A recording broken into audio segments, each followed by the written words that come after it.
Hello बच्चों, welcome to my channel. तो आज हम करने वाले हैं एनएसओ ओलंपियाड क्लास 6 के और इसका हम चैप्टर नंबर 4 करने वाले हैं आज। तो हमने ऑलरेडी ये तीनों चैप्टर कर चुके हैं।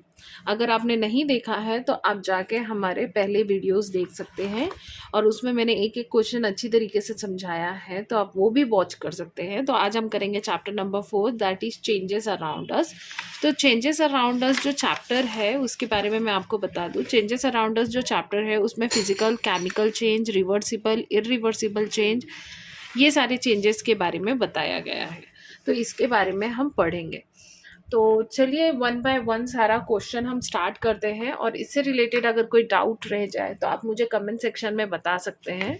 तो चैप्टर 4 में चेंजेस अराउंड अस का पहला क्वेश्चन है, which of the following is an example of reversible change. तो सबसे पहले बता देती हूँ कि फिजिकल चेंज मतलब फिजिकली कोई चीज़ में बदलाव आना, उसे फिजिकल चेंज कहते हैं। केमिकल चेंज मतलब किसी के साथ मिक्सअप होके केमिकल रिएक्शन के थ्रू चेंजेस आना, वो केमिकल चेंजेस में कहा जाता है।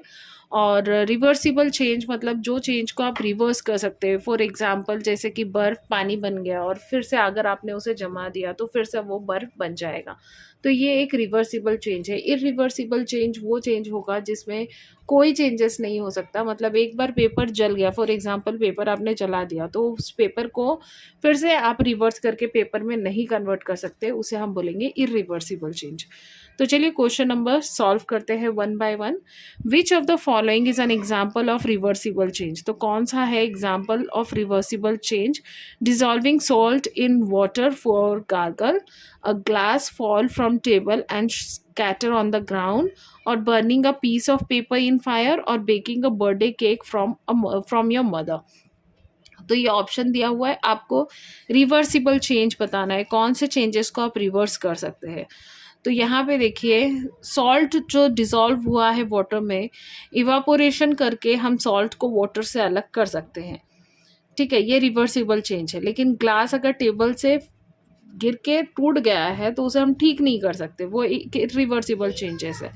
पेपर बर्न हो गया तो उसके बाद वो पेपर में कन्वर्ट नहीं किया जा सकता। और केक जो है वो बनाने के बाद केक के इंग्रेडिएंट्स को अलग नहीं किए जा सकते। तो यहाँ पे option A will be your correct answer. Okay okay, question number 2 देख लेते हैं। क्वेश्चन नंबर 2 में है, Sudha took lemon juice in 2 flasks. C put salt in flask 1 and washing soda in flask 2. Flask 2. She observed lots of bubble in flask 2 but nothing in flask 1. What could be the reason for this? तो यहाँ पे आप देखोगे तो एक flask में उसने क्या किया है, लेमन जूस डाला है। दूसरे फ्लास्क में उसने क्या डाला है, वॉशिंग सोडा डाला है और इसमें बबल्स आ रहे हैं। तो ये जो चेंजेस है, it is not a chemical change, क्योंकि सॉल्ट और लेमन मिक्सअप होने के बाद एक केमिकल चेंजेस नहीं होते हैं। लेकिन अगर आप वॉशिंग सोडा में लेमन जूस डालोगे तो यहाँ पे क्या होगा, केमिकल चेंजेस ऑकर होगा और कार्बन डाइऑक्साइड गैस जो है वो यहाँ पे रिलीज होगी। तो यहाँ पे ऑप्शन क्या दिया है, इन flask 1 a chemical change take place, in flask 2 a chemical change take place and the bubbles of carbon dioxide are seen, in flask 2 a physical change take place producing lots of bubble, in flask 1 salt react with lemon juice and forms a new compound। तो इसका सही answer होगा option number B. In flask 2 a chemical changes take place and bubbles of a carbon dioxide are seen। Okay, let's do the question number 3। Question number 3 में क्या बोला है, study the given Venn diagram carefully. इसमें Venn diagram दिया हुआ है, chemical change, irreversible change and fast change. Okay, तो chemical change भी हो रहा है और वो इरिवर्सिबल है और फास्ट चेंज हो रहा है। The centre point of x represent, किस चीज़ को रिप्रेजेंट कर रहा है, रस्टिंग को, dissolving of salt in water को, या बॉइलिंग ऑफ एन एग को, या बर्स्टिंग ऑफ एन क्रैकर को।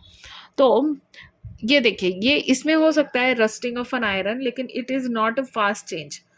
And dissolving of a salt is not a chemical change. Boiling of an egg is a chemical change, but it is not a fast change, right? So bursting of cracker will be a correct answer. Okay, option number D will be your correct answer. Let's do the question number 4. Question number 4 में बोला है a metallic piece x, मतलब एक metallic piece है, वो क्या है अब हम उसे पढ़ने के बाद पता चलेगा. Is dropped into a copper sulphate. After some time the blue colour of solution changes to green. तो ब्लू कलर का जो सॉल्यूशन है वो किस में चेंज हो गया, ग्रीन में चेंज हो गया. ठीक है. तो अ पीस ऑफ मेटल जो इसमें डाला गया है, blue solution of a copper sulphate डाला गया है, ये लिक्विड जो है. तो क्या बोला है यहाँ पे, metal X are and the change which has occurred respectively. Aluminium and physical reversible change. तो एल्यूमिनियम नहीं है, ये पीस ऑफ मेटल जो है वो एल्यूमिनियम नहीं है. मैग्नीशियम एंड फिजिकल नहीं, it's a chemical change. Chemical changes की वजह से ही कलर चेंजेस हुए हैं, राइट. और irreversible change, iron and chemical change and reversible change. तो यहाँ पे देखिए आयरन तो है ये मेटल पीस आयरन है, और जब भी मेटल पीस आयरन को blue solution of copper sulphate में डाला जाएगा तो उसके जो कलर चेंजेस होते हैं वो ग्रीन में कन्वर्ट होंगे. And it is not a irreversible change, sorry it is not a reversible change, it is a irreversible change, क्योंकि उसे हम रिवर्स नहीं कर सकते जो केमिकल चेंजेस होंगे. तो iron and chemical change and it is irreversible change. Option number D will be your correct answer. Okay, चलिए क्वेश्चन नंबर 5 देख लेते हैं. क्वेश्चन नंबर 5 में क्या बोला है, read the given passage and fill in the blanks by selecting an appropriate option. Iron nails when new and grey and bright when exposed to dash they get converted with a dash coating. This process is called dash and it is dash change. तो यहाँ पे iron nail की बात हो रही है. ठीक है, iron nail when expose to air and water होगा, they get covered with a reddish brown. ठीक है, and this process is called rusting and it is a chemical irreversible change. ये इसका सही आंसर होगा. तो ये option B will be your correct answer, क्योंकि जब भी नेल में एयर एंड वाटर लगता है तो जो आयरन की चीज़ें होती है उसमें रेडिश ब्राउन कलर के लेयर्स आने लगते हैं और उसे हम रस्टिंग कहते हैं. और ये एक इरिवर्सिबल चेंज है, फिर वो लोहे को फिर रिवर्स नहीं किया जा सकता. It is a irreversible change. Number 6, question number 6 है मार्क्स द क्वेश्चन नंबर 6 है mark the incorrect statement. Melting of a wax is a physical change while burning of a wax is in a candle is a chemical change. तो ये सही है, correct option है. Metal expand on heating while contract on cooling both are physical change. तो ये भी सही है. अब ऑप्शन नंबर सी देख लेते हैं. Composition of matter changes during a chemical change while it remains same during a physical change. तो ये भी सही है. High and low tide in sea are example of non periodic change. तो नहीं, हाई एंड लो टाइड जो होते हैं सीज में वो एक पीरियडिक चेंज है, while growth of a tree is a periodic change. तो आप चाहे मून का दिखना हो या हाई एंड लो टाइड्स हो या सन का दिखना हो या फिर पेड़ का उगना हो, ये this all are periodic change. तो ये जो है ये एक इनकरेक्ट स्टेटमेंट है, तो ये हम इसे मार्क करेंगे. चलिए क्वेश्चन नंबर 7 देख लेते हैं. Few changes are given below, mark the correct option from the given codes. Milk is a set to form curd. तो यहाँ पे ऑप्शंस दिए गए हैं. तो milk is a set to form curd, ये एक केमिकल चेंज है, राइट. ये एक केमिकल चेंज है क्योंकि केमिकल चेंजेस होने की वजह से ही वो कर्ड में कन्वर्ट होता है.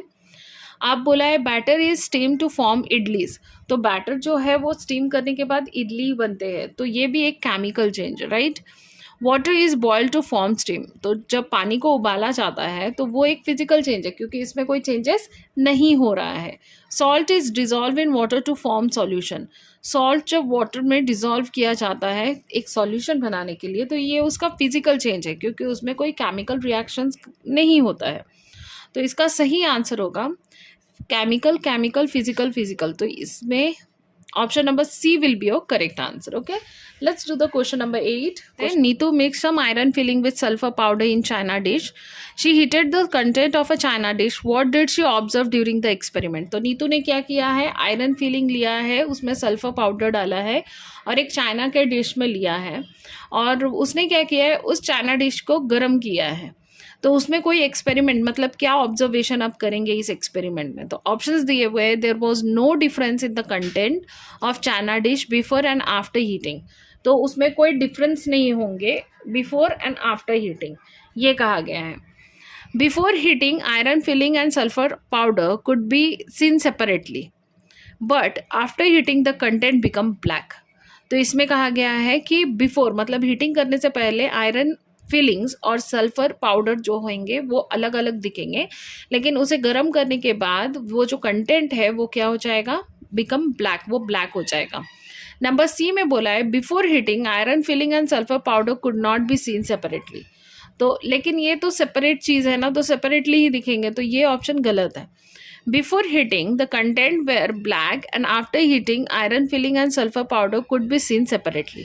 तो इसका सही आंसर होगा ऑप्शन नंबर बी. ओके, क्योंकि हीटिंग करने के बाद क्या हो जाएगा, ये जो कंटेंट्स है वो ब्लैक हो जाएंगे. ठीक है, चलिए क्वेश्चन नंबर 9 देख लेते हैं. क्वेश्चन नंबर 9 में क्या बोला है, चलिए क्वेश्चन नंबर 9 देख लेते हैं. क्वेश्चन नंबर 9 में क्या बोला है, some changes are classified as given below. Melting of a butter is a reversible change, right. Butter को हम गर्म करेंगे तो वो मेल्ट होगा और उससे हम रिवर्स कर सकते हैं, राइट. फिजिकल चेंज है, ये भी राइट है. Burning of a diesel is a reversible change, no it is a irreversible change, क्योंकि एक बार डीजल जल चुका है तो फिर उसे वापस नहीं लाया जा सकता और ये एक फिजिकल चेंज, तो ये ऑप्शन गलत है. Okay, wool knitted to sweater, ये एक रिवर्सिबल चेंज है, राइट.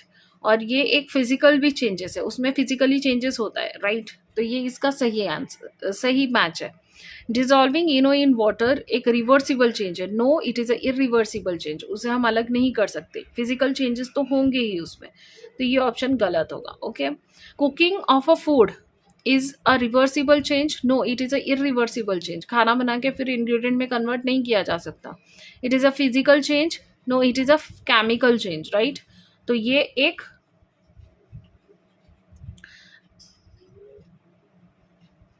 राइट स्टेटमेंट है. Okay, now option number 6, souring of a milk, souring of a milk is a irreversible change. Okay, and physical change, no it is a chemical change, तो ये भी wrong होगा. तो आपका सही option होगा which of the above changes are correctly matched. कौन सा correctly matched किया गया है, तो 1, 3 and 5 is correctly matched, right. तो option C will be your correct answer. Okay, let's do the question number 10. Observe the two given figure. In figure 1, a solution of a sugar in salt is heated, and in figure 2, only sugar is being heated. What changes are taking place in both the figure 1 and 2? तो चलिए देखते हैं options क्या है. तो यहाँ पे क्या किया गया है, एक यहाँ पे शुगर सॉल्यूशन को गर्म किया जा रहा है, यहाँ पे सिर्फ शुगर को गर्म किया जा रहा है और यहाँ पे वाटर एंड शुगर को गर्म किया जा रहा है. ठीक है, इन फिगर 1. तो यहाँ पे ऑप्शंस क्या है, ऑप्शंस देख लेते हैं हम. यहाँ पे ऑप्शंस क्या दिए गए हैं. In figure 1 physical change is taking place, while in figure 2 a chemical change is taking place. ये राइट है, ये सही है. क्यों फिजिकल चेंज इसमें टेक प्लेस हो रहा है, उसमें केमिकल चेंज टेक प्लेस हो रहा है, क्योंकि इसमें केमिकल रिएक्शंस नहीं हो रहे हैं. लेकिन ये जो शुगर है ये क्या हो जाएगा, हीट में हीट के साथ मिलके क्या होगा, इसमें केमिकल चेंजेस होंगे और ये क्या हो जाएगा, ब्राउन ब्लैक में कन्वर्ट हो जाएगा. In figure 1, chemical change is taking place, and while figure 2, a physical change is taken place. No, in both figure physical and physical change is taking place. नहीं, एक में physical है, एक में chemical है. In both figure chemical changes are taking place. तो नहीं, एक में physical है और एक में chemical है. तो option A will be your correct answer. Okay. Let's do the question number 11. Question number 11 में क्या बोला है, identify the reversible and irreversible changes among the following. कौन सा रिवर्सिबल है एंड कौन सा इरिवर्सिबल है, ये तो इजीली आप भी बता सकते हैं. अब यहाँ पे देखिए रिवर्सिबल चेंज पहले देख लेते हैं. Heating of a coil of an electric heater तो ये एक रिवर्सिबल चेंज है कि आप हीटिंग करोगे एंड फिर उसके बाद आप कूलिंग कर, मतलब वो कूल हो जाएगा, तो ये रिवर्सिबल चेंज है। मैग्नेटाइजेशन ऑफ अ नीडल, तो magnetization of a needle is a reversible change, right. Soil erosion, soil erosion जो है वो एक इरिवर्सिबल चेंज है, सॉइल इरोजन एक इरिवर्सिबल चेंज है। Expansion of a metallic rim, expansion of a metallic rim is a reversible changes. एक बार expansion हो गया तो फिर उसके बाद कूलिंग के बाद वो क्या हो जाता है, कॉन्ट्रैक्ट हो जाता है, तो ये एक रिवर्सिबल चेंज है। Germination of a seed is a irreversible change, ठीक है, इज अ इरिवर्सिबल चेंज। तो मैं IR लिख दे रही हूँ इन शॉर्ट फॉर्म। तो number 3 and number 5 is a irreversible change. Option option number C will be your correct answer. Okay, let's do the question number 12. Study the given flow chart carefully. Changes P में क्या हो रहा है, ripening of a fruit and setting of a milk into a curd, ठीक है, it is a changes. Okay, number Q, spoilage of a food item and corrosion of a metal. Okay, अब यहाँ पे क्या बोला है, ऑप्शंस क्या बोला है, which of the following is correct, which of the following is correct. Periodic change, तो ripening of a food is a periodic change, right, लेकिन spoilage of a food item is not a non periodic change, तो ये option तो नहीं है। Reversible irreversible नहीं है। Fast change and slow changes का भी नहीं है, क्योंकि स्लो चेंजेस नहीं है corrosion of a metal. Desirable and undesirable change, right. Ripening of a fruit and the setting of a milk is a desirable change, whereas spoilage of a food and corrosion of a metal is an undesirable change. So option D will be your correct options. Okay, let's do the question number 13. Question number 13 में बोला है a potter shape pot out of clay, process 1 में he then bakes the pot in an oven. फिर उसने क्या किया है, pot को जो है उसने ओवन में बनाया है मिट्टी के पहले उसने मिट्टी का शेप का मतलब सुराई के शेप का मिट्टी को कन्वर्ट किया है पॉटर ने, एंड फिर उसने क्या किया है, उसे पकाया है, मतलब बेक किया है ओवन में ताकि वो पक्का बन जाए। विच of the following statement is correct. Process 1 is a reversible change, physical change, while process 2 is an irreversible change. Process 1 को मतलब जो उसने बनाया है वो रिवर्सिबल है, और लेकिन जो उसने मतलब प्रोसेस 2 में किया है वो एक इरिवर्सिबल चेंज है, ठीक है।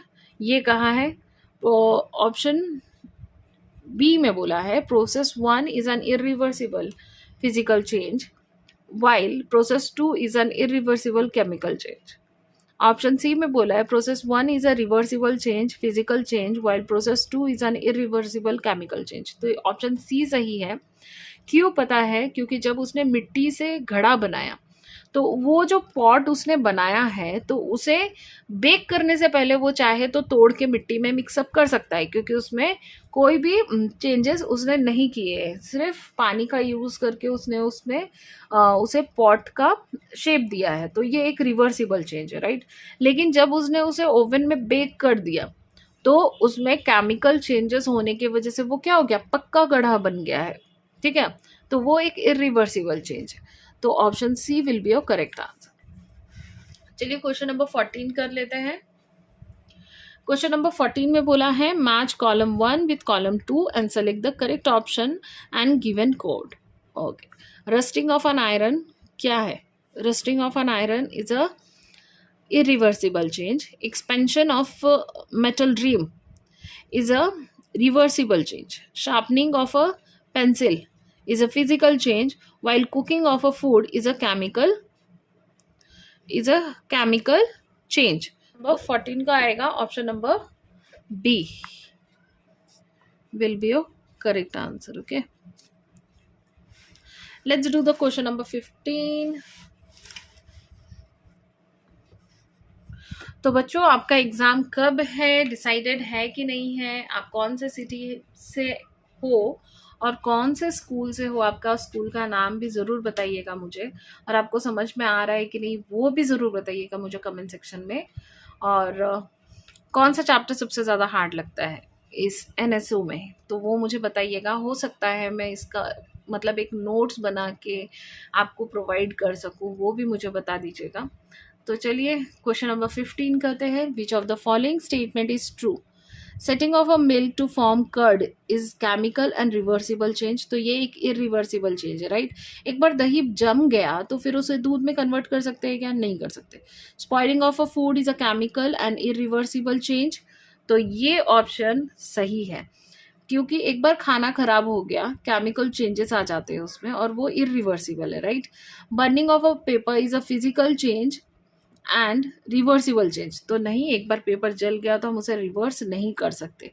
Boiling of an egg is a physical and reversible change. तो नहीं, अंडा एक बार मतलब पक गया तो फिर उसे हम मतलब कच्चे अंडे में कैसे कन्वर्ट करेंगे? तो हमारा सही ऑप्शन होगा ऑप्शन नंबर बी। ओके, चलिए क्वेश्चन नंबर 16 देख लेते हैं। अचीवर सेक्शन हॉर्स, और यहाँ पे observe the given figure carefully and select the correct statement. और करेक्ट स्टेटमेंट को आपको सेलेक्ट करना है, तो इसे अच्छे से ऑब्जर्व कीजिए। वाटर, आइस, वाटर वेपर, ठीक है। Water is a liquid form, ice is a solid form, where water vapour is a gaseous form, ठीक है।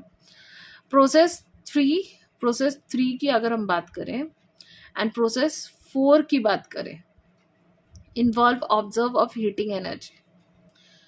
तो वाटर हीट हुआ, आइस में कन्वर्ट हुआ? नो, नहीं, ऐसा नहीं होगा कि वाटर हीट होगा और आइस में कन्वर्ट होगा, ऐसा नहीं है। कोई ऑप्शन नंबर बी में बोला है प्रोसेस टू देखा जाए। प्रोसेस टू कहाँ है? ये प्रोसेस टू है। Involve absorption of heat energy, right. Ice से वाटर में कन्वर्ट कब होगा? जब ऑब्जॉर्प्शन होगा हीट एनर्जी, जब आइस में पड़ेगी तब जाके वो वाटर में कन्वर्ट होगा। ऑप्शन सी देख लेते हैं। Process 1 and 3 involve heat energy. Process 1 में water to water vapour heat energy involve है, लेकिन water to ice heat energy involve नहीं है यहाँ पे। अब प्रोसेस 5 में बोला गया है observe a lot of heat, water vapour to ice. नहीं, ये भी सही ऑप्शन नहीं है, तो option B will be your correct answer. Okay, 16 का option number B, because in the process of ice से वाटर में कन्वर्शन का, तो उस प्रोसेस में क्या होता है? Involve absorption of heat energy के अब्जॉर्प्शन की वजह से आइस जो है वो वाटर में कन्वर्ट हो जाता है। Let's do the question number 17। Question number 17 में बोला है Swati classified a few changes occurring around us. तो स्वाति ने क्लासिफाइड किया है जो फ्यू चेंजेस हमारे आसपास होते हैं। Which of the changes is are classified correctly, और कौन से चेंजेस को उसने करेक्टली क्लासिफाइड किया है, ये पूछा गया है। Sharpening of a pencil is a physical and reversible. तो वो रिवर्सिबल नहीं है। पेंसिल एक बार शार्प हो गई तो उसे हम फिर से पेंसिल में कन्वर्ट कर सकते हैं? No, it is a incorrect answer. Evaporation of water is a physical and irreversible change. तो नो, ये भी नहीं है। Photosynthesis is a chemical and irreversible change. तो यस, ये राइट है कि वो इरिवर्सिबल है और ये केमिकल चेंजेस होते हैं, तो yes. Rusting of an iron is a chemical change but it is irreversible change. यहाँ पे रिवर्सिबल चेंज बोला है। एक बार आयरन में जंग लग गया तो फिर उसे ठीक से वही आयरन नहीं कर पाएंगे हम, तो no, it is a irreversible change. तो यहाँ पे क्या बोला है? Which of the changes are classified correctly, तो ऑप्शन 3 है, तो इसका सही आंसर होगा, option number D. Option number D will be your correct answer. Okay, let's do the question number 18. Read the given flow chart carefully and fill in the blanks by choosing an appropriate option. Changes P, Q, R, S. Blowing of a balloon and a drying of a cloth is a reversible physical change. Okay, reversible physical change. Tearing of a paper and cutting of a tree is a irreversible physical change. Hardening of a cement and baking of a cake is a chemical change. Sunrise and sunset and high and low tides is a periodic change. मैंने पहले ही कहा था। तो ये जो option है ये match करता है ऑप्शन नंबर बी को. Option number B will be your correct answer. Let's do the question number 19. Question number 19 में क्या बोला है? Study the given Venn diagram and identify point 1, 2, 3 physical change, chemical change and irreversible change. तो कौन सा ऐसा change है जो फिजिकली चेंजेस होगी? Melting of a ice is a physical change, boiling of a rice is a chemical change and burning of a candle is a irreversible change. लेकिन melting of a ice is a reversible change, right? Burning of a paper is a chemical change. तो ये option तो नहीं होगा.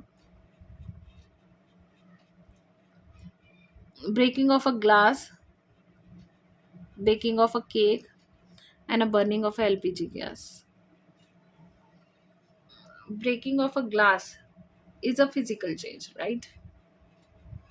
तो ये option होगा correct. Option number C will be your correct answer because breaking of a glass is a physical change whereas baking of a cake is a chemical change. Burning of a LPG in kitchen is a irreversible change. उसे फिर reverse नहीं कर सकते. Let's do the question number last which is question number 20. बाप रे, इतना बड़ा question. Study the given Venn diagram PQR. If one represent slaking of lime and two represent decomposition of carbonate, then PQR could be respectively.